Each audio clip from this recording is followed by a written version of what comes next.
4 de marzo de 1933. Estados Unidos estaba colapsando. Bancos cerrados, millones de desempleados, filas interminables para conseguir pan. La Gran Depresión había destruido la confianza, y en medio de esa oscuridad, un hombre subió al podio frente al Capitolio. Se llamaba Franklin D. Roosevelt, y pronunció una frase que cambiaría la historia. Lo único que debemos temer es al miedo mismo. No prometió milagros, prometió acción. Pero la pregunta era brutal. ¿Podía un presidente salvar una economía que parecía muerta?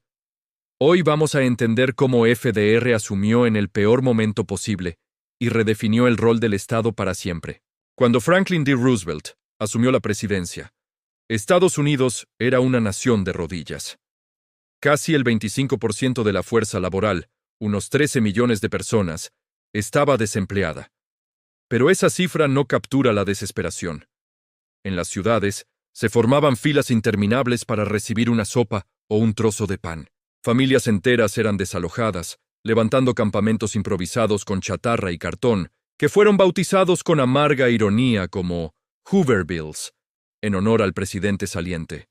El sistema financiero, el corazón de la economía, había sufrido un infarto masivo. Desde el crash de 1929, más de 9,000 bancos habían quebrado, llevándose consigo los ahorros de toda una vida de millones de familias. La confianza se evaporó. Quienes aún tenían algo de dinero lo guardaban debajo del colchón, paralizando por completo el flujo de crédito.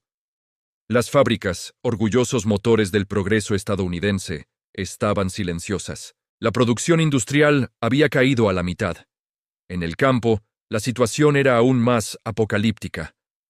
Una sequía devastadora convirtió las grandes llanuras en el Dust Bowl, un desierto de polvo. Los agricultores, incapaces de pagar sus deudas, perdían las tierras que sus familias habían trabajado por generaciones. El capitalismo estadounidense, el gran orgullo nacional, parecía un experimento fallido. Su antecesor, Herbert Hoover, se aferraba a la filosofía del individualismo robusto.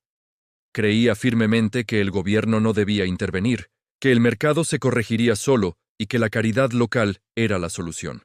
Pero tras 4 años de crisis, la paciencia se había agotado. La democracia misma estaba en riesgo. El mundo observaba con atención. En Europa, la crisis había alimentado el ascenso de ideologías extremistas. En Italia, Mussolini consolidaba su poder fascista.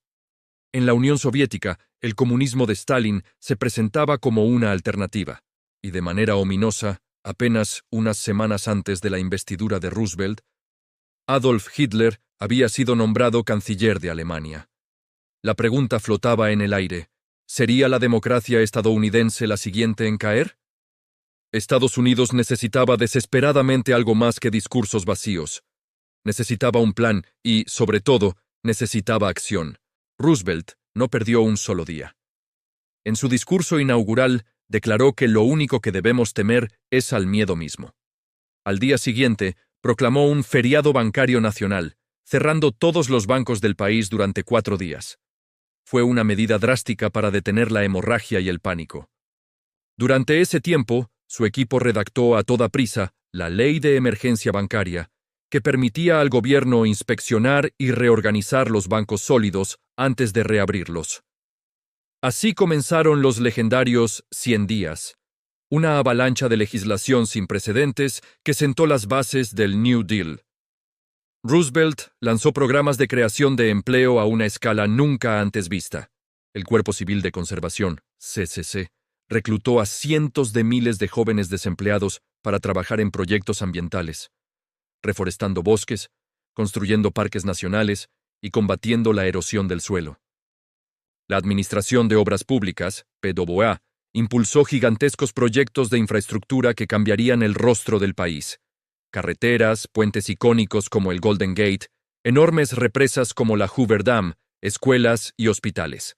Nacieron nuevas agencias federales, un alfabeto de la esperanza para muchos. La Securities and Exchange Commission, SEC, fue creada para regular Wall Street y prevenir los abusos que llevaron al crash.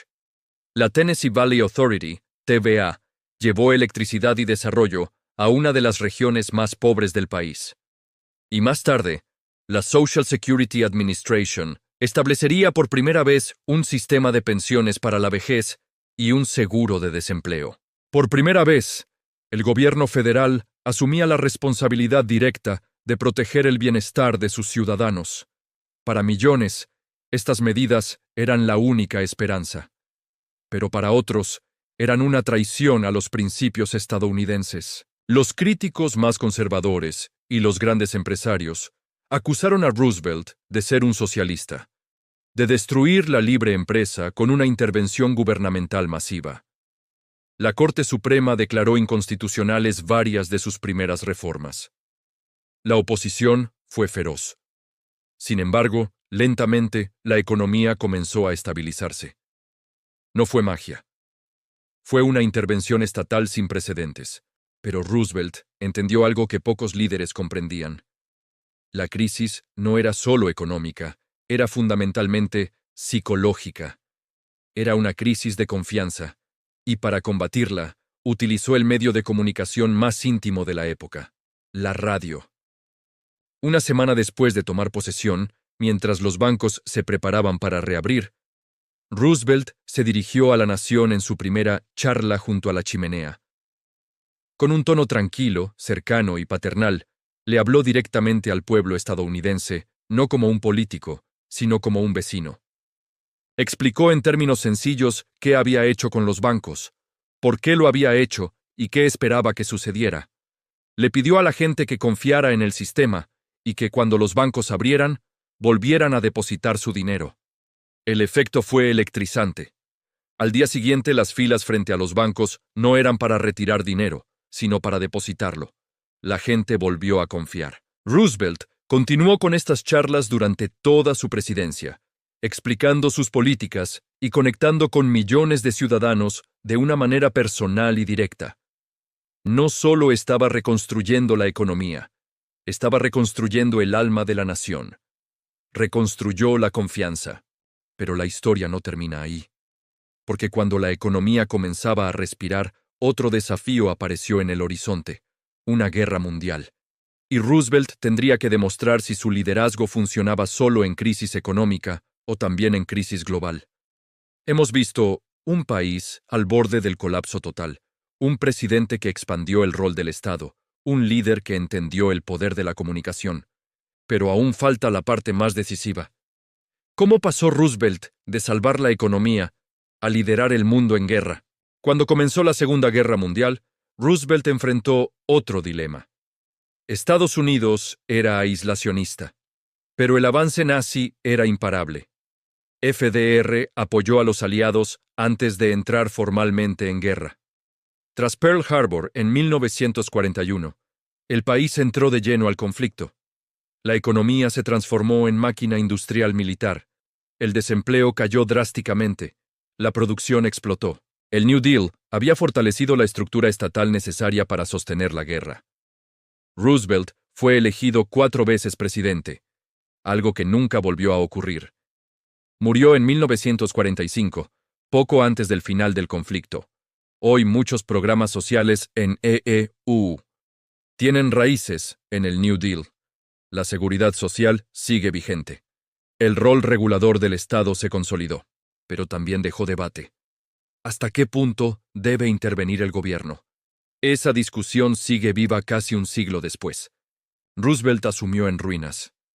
No prometió perfección, prometió acción. Su legado no es solo económico. Es una lección sobre liderazgo en crisis. Cuando todo parece derrumbarse, la diferencia la marca la decisión de actuar. Si te gustan estas historias donde un momento cambia el rumbo del mundo, suscríbete. Porque entender el pasado es prepararnos para la próxima crisis.